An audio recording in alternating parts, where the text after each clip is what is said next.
Welcome to the release highlights for SAP Business One 9.2.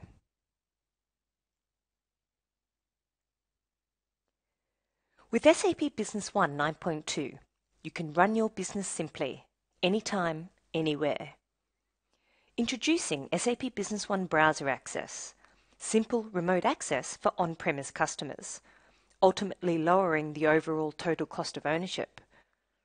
By accelerating transition to the cloud, we have opened up to new market segments. Differentiate your business with SAP Business One 9.2, version for SAP HANA, and leverage our SAP HANA-based innovations. We have extended SAP Business One with new business processes, such as project management, and continue to round out existing processes and evolve to meet ongoing legal requirements. We've kept SAP Business One simple, from simple remote access, simple lifecycle management, and a simplified infrastructure and landscape environment, making SAP Business One 9.2 easier and more cost-effective to use than ever before. So what's on the agenda? We have a number of key highlights which will be covered in more detail in the coming slides. From enhanced administration topics, financial management, and introducing our new project management module, and updates to sales, purchasing and service. SAP Business One 9.2 version for SAP HANA include powerful business intelligence tools we will also share with you. We have also rounded out a number of business processes under inventory and distribution, MRP and production, and simplified and optimized the lifecycle management of SAP Business One. Last but certainly not least, we will introduce browser access and key extensibility enhancements. So let's look at these topics in more detail, starting with administration. We have extended a number of field lengths to 50 characters, including item number, business partner catalogue number, resource number, manufacturing catalogue number, and the user code. And whilst this may seem like a simple update, it provides greater flexibility to define various items of the same product distinguished by different attributes, such as size, colour, height, or width. It supports a greater range of naming conventions to meet different business or industry needs. The Electronic Document Framework. With the Electronic Document Framework, you can now generate XML files for your transactions for integration purposes. It supports all accounts receivable transactions on the customer side, like quotations, sales orders, deliveries, or invoices. The Electronic Document Framework can easily be set up, and in combination with an integration solution, such as the Integration Framework of SAP Business One, you can implement an electronic data exchange scenario. This now provides a simple approach to generate an XML output for your business, and an easy way to set up an electronic data exchange and integration with your customers. Quick Copy. This simple but effective tool for copying data between data sources supports a number of new data categories, from user group authorizations through to non-Fiori style cockpit and dashboards, making it more powerful and flexible to use. Data ownership functionality in previous releases only supported marketing documents. We have extended data ownership management to include business partner master data, allowing the ability to restrict access to business partner master data and the creation of documents relating to corresponding business partners. You can now restrict access and visibility of specific business partner master data for specific users. Data ownership can also be bypassed by granting access as owner to the entire company. In addition, explicit restrictions can be made or excluded for system reports and many other SAP Business One windows, including marketing documents. So this feature delivers an additional layer of authorization and security and enhances usability, as only relevant data is considered and safeguards company information against data theft. Currently, in SAP Business One, if you want to send an email which is triggered by an alert, the SAP Business One client needs to be running, or no alert is triggered. With Release 9.2, A new service layer has been implemented on the server side with a new job service, which will now allow alerts to trigger emails independent of the Business One client at any time. A predefined SAP Business One user called Alert Service will be used by default to send internal messages or trigger the SAP Business One mailer to send email. So now you have the ability to receive alerts anytime, whenever they occur, to meet your business demands. The Relationship Map feature is now available for the Human Resources module, representing employee master data. You can now view your employees in a hierarchy structure, as an organizational chart, or broken down into teams and roles. So now you can more easily visualize human resources related data, and it provides a visual overview of employees, teams, their positions, and your company organization. A number of other topics under administration include, for example, the update to the approval procedure process. Sometimes a document that has already been approved needs to be updated. If the user requires approval to update the document, the approval process will now be initiated again to approve any changes made prior to adding the document to the system. Import from Excel now supports the following data types from Microsoft Excel into SAP Business One. It supports price lists and business partner catalogue numbers. You can now use the Enter key on the numeric keypad as the Tab key to move between fields in Business One for faster data entry. The license mechanism has also been updated. It now prevents users from logging into the same company with the same user code, which is already logged in for indirect users and browser access. You can either cancel your logon or confirm your logon, which will lock out the other user using the same user account. The license server, based on HTTPS, is now fully integrated into the System Landscape directory. And what this means is there's no additional license file required on further servers, which will now support a high availability landscape environment. We have a number of key topics to highlight under financial management. We have now aligned postings of journal entries with marketing documents. So rows with the same journal ledger accounts are not grouped in a journal entry. One row in a journal entry is now linked to one row in a marketing document, adding a visible reference for users. This provides an unambiguous reference to document rows from journal entry rows. It also provides the basis for more detailed reporting. There are also a number of IFRS enhancements that are implemented to support revenue recognition at point of sale when the buyer takes over the ownership of goods. Revenue can be recognised if it is relatively certain that a company will receive payment for the goods sold. We've now activated matching principal standards for correct revenue recognition.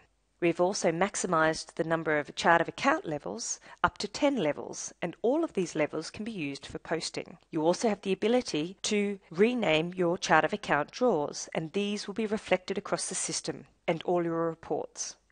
Enabling matching principles allows correct revenue recognition in order to comply with standard accounting principles. For example, it supports a business case if sold goods are delivered at the end of a period and invoiced at the beginning of the next period. And enhancements to the chart of accounts provides greater flexibility to create chart of accounts according to relevant business needs. Fixed assets in version 9.2 introduces the virtual fixed asset concept.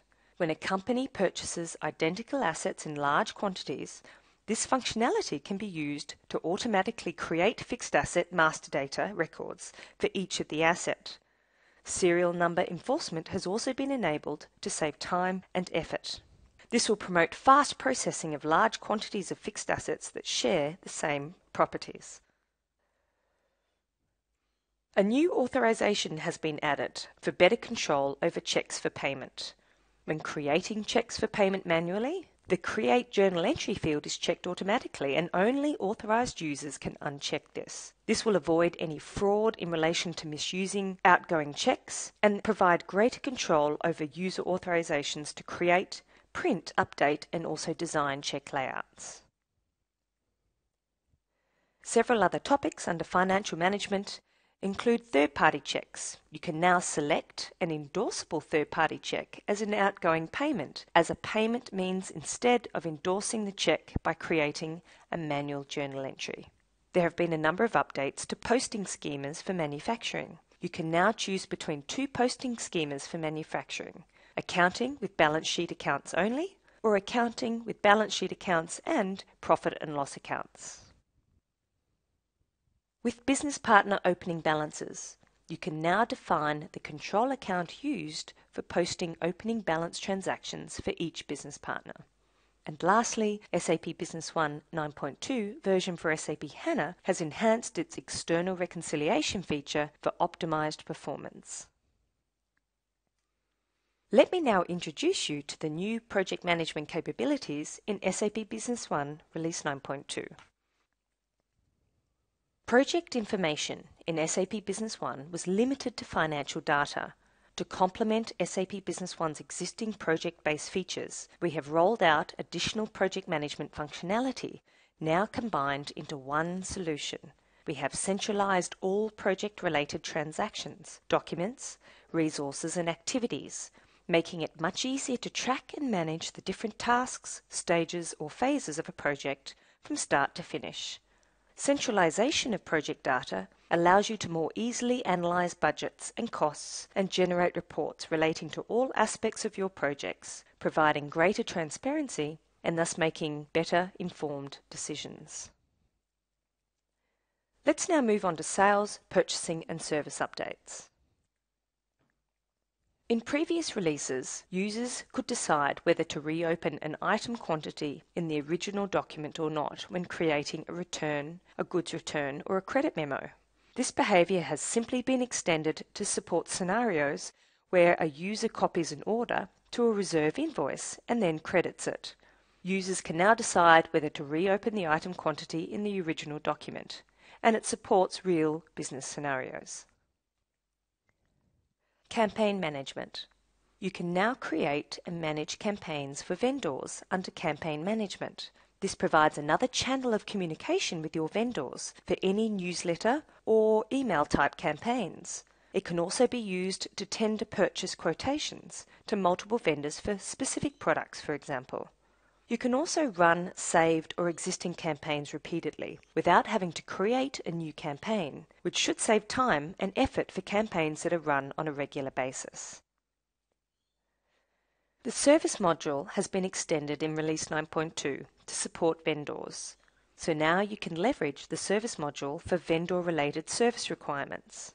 Also, the business partner details are now visible from the service call window, capturing relevant business partner information, enabling better efficiency and service call planning. And finally, SAP Business One 9.2 now provides you with the option to define a freight amount that includes tax, according to your business requirements.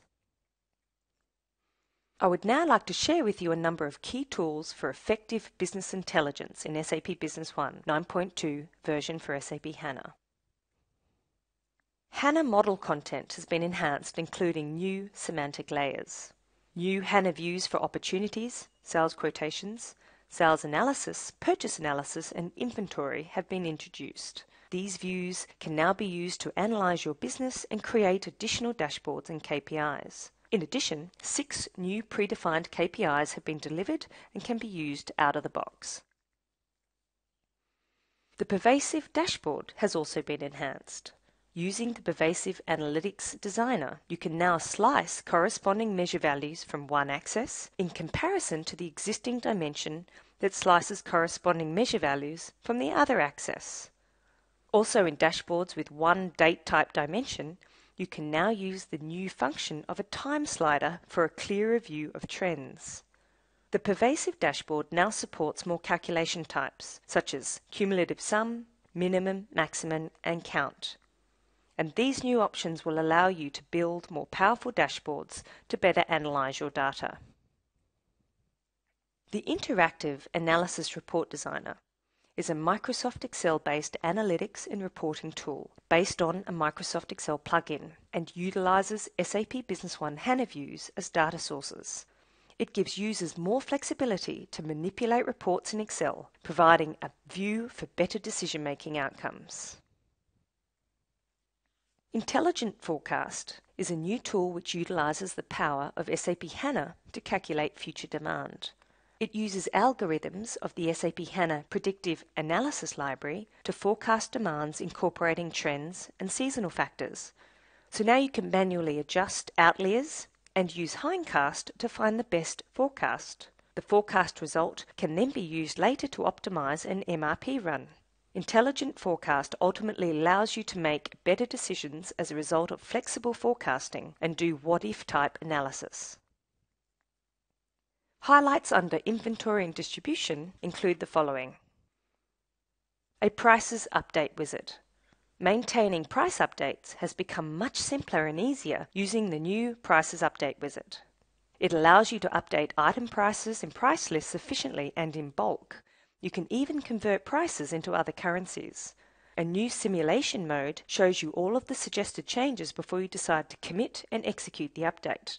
This price list update wizard can save a lot of time if your company needs frequent pricing updates across a large number of items and price lists. Bin locations can now be restricted to contain certain units of measure only. So for each bin location, you can now define whether to allow only a specific unit of measure, a specific unit of measure group, or a single unit of measure, or a single unit of measure group. And once a restriction has been defined, the transaction to post goods will offer only allowed bin locations to the user to choose from. Unit of measure restriction in bin locations help companies to utilize their storage more efficiently.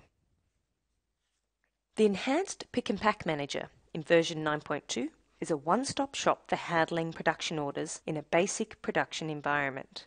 The new selection criteria allows you to select only items or only resources or both in one transaction.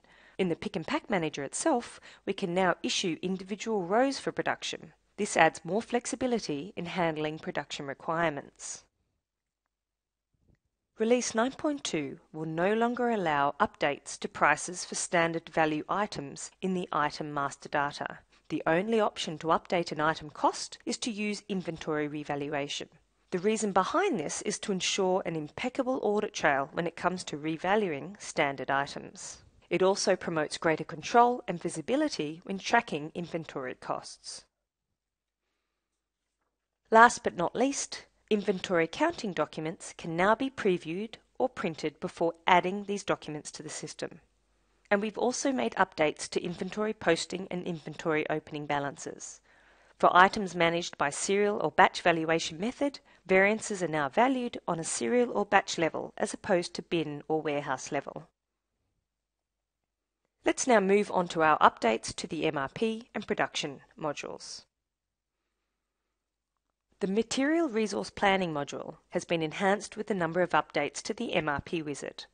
Under the Items List Selection Criteria window, there is a new expanded selection criteria, enabling you to choose a preferred vendor and user-defined fields for items. You can also view more item details such as item master data variables that may impact the MRP run. This provides greater flexibility to be more specific with your item selection and easily manipulate master data variables to support your MRP scenario. You can then later easily revert back to the default variables at a later stage when rerunning a saved scenario. Forecasting in Release 9.2 allows you to create and maintain forecasts for items per warehouse. Forecasting items on a warehouse level enables you to select sales orders according to relevant warehouses, allowing greater control over your forecast demand. You also now have the ability to select multiple rows, which now makes it easy to delete row items or manage the increase or decrease of your forecast percentage across multiple item rows as well. Production standard cost. Key components of this enhancement include the introduction of resource functionality, enabling basic production capacity management, monitoring complete standard production costing, and analysis of real production variances, and simplification of bill of material management, providing greater flexibility with the use of production orders. We can now define a production standard cost in item master data. This can be used as budgeted cost, enabling cost comparisons between standard and actual costings, or for production variance analysis. The Bill of Materials window has two new columns where standard production cost and the total cost can be displayed.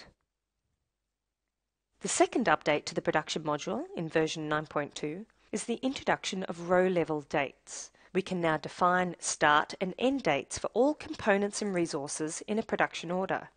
In earlier versions, it was only possible to define dates on the document header level, which meant that there was no option to earmark components and resources exactly on the date required.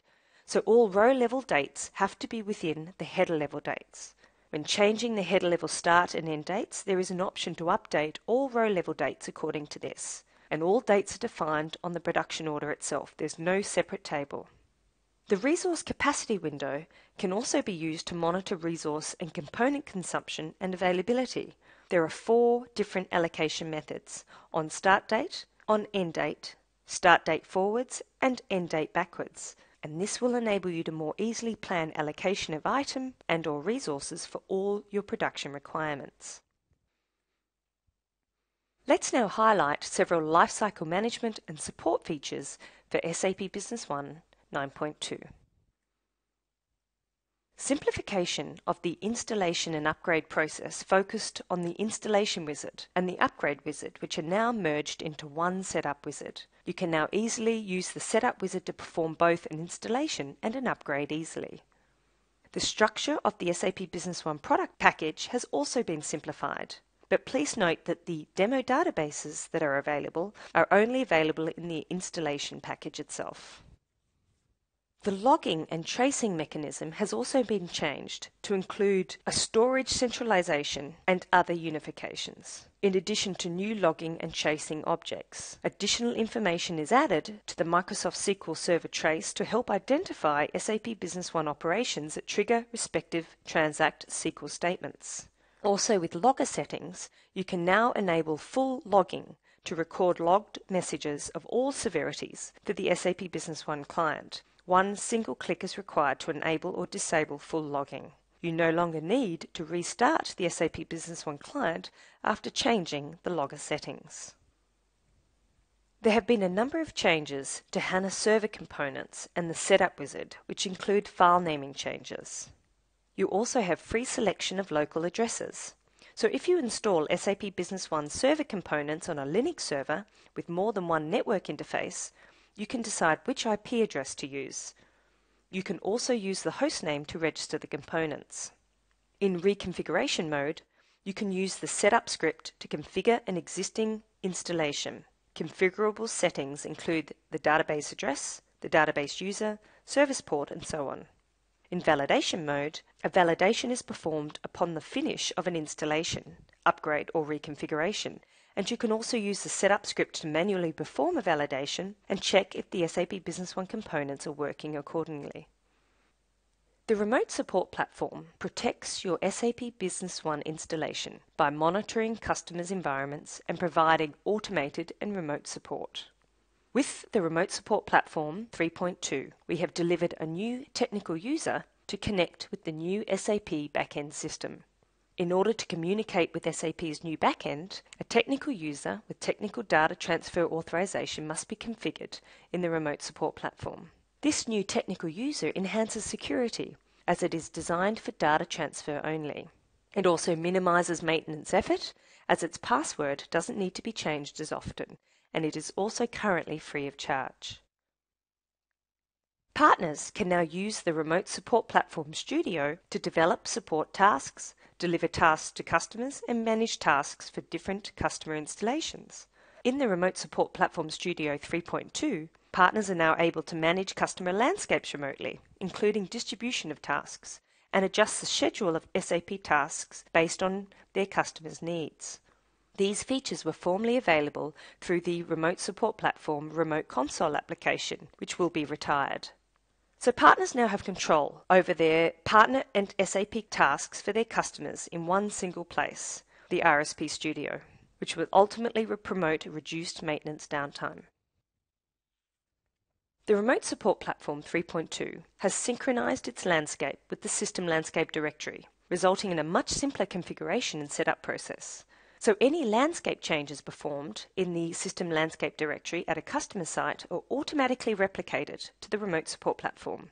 Configuration and setup is now much easier, and there's no disruption of Remote Support Platform results in the event of any landscape changes, for example, if you're exchanging your database server or there's a password change.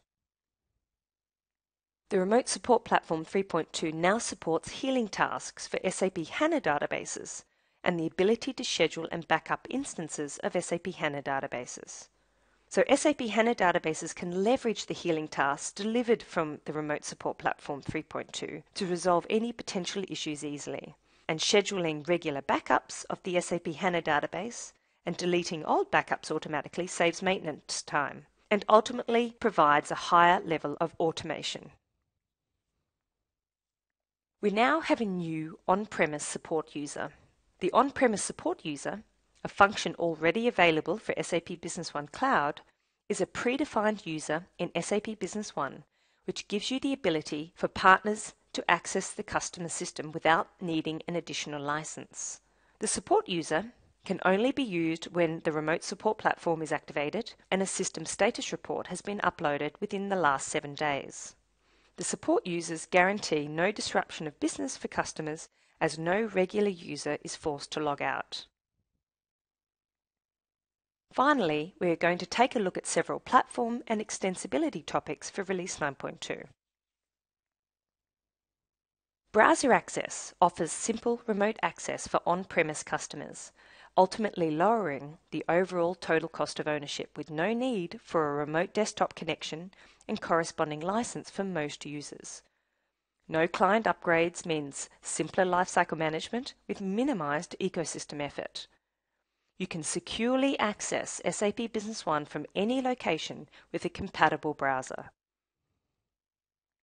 Instead of using the existing remote access via a remote desktop service or Citrix, browser access is only accessible through a web browser and leverages the Browser Access Dispatcher to start an SAP Business One client session in Web UI Server mode, using specific start parameters for the SAP Business One client. This will display the SAP Business One user interface not through the underlying operating system but through a web interface engine, which will render the user interface in HTML5 format to be consumed by supported web browsers. Updates to user-defined fields and system tables. When adding a user-defined field to an SAP Business One table, you can now link it to a system table, which allows you to create new and flexible business scenarios. So there's no additional need to fill the user-defined field manually or retrieve it from existing master data and have to keep it in sync. Now with direct access to the system object, the data is consistent and its integrity is maintained as there is only one single source of the truth for this user-defined field. Several additional enhancements to user-defined tables, objects and fields include, for example, the increase of user-defined table and user-defined field lengths. For user-defined objects, form size settings are stored, so when forms are resized and/or moved, the system will remember these settings upon the next login. With user-defined tables, the user-defined tables setup window has provided a new object type. No object with auto increment has been added in the drop-down list of the object type field. When you apply this type, the application creates a user-defined table with two fields, code and name. The code field is auto-increasing, therefore there's no need for manual input by the user. We now have the use of the modal form feature in the UI API. Also, performance has been improved for loading data in grids for data tables. In the UI API, a new optional filter type of item is added. If used, this filter will ensure that only events from the whitelisted items that also match the event types and form filters will be passed through the SDK. In addition, new DI API functions related to the resources module are now available. We've highlighted some of the key features of SAP Business One Release 9.2, giving you the power to run your business simply, anytime, anywhere. So check out SAP Business One 9.2 today.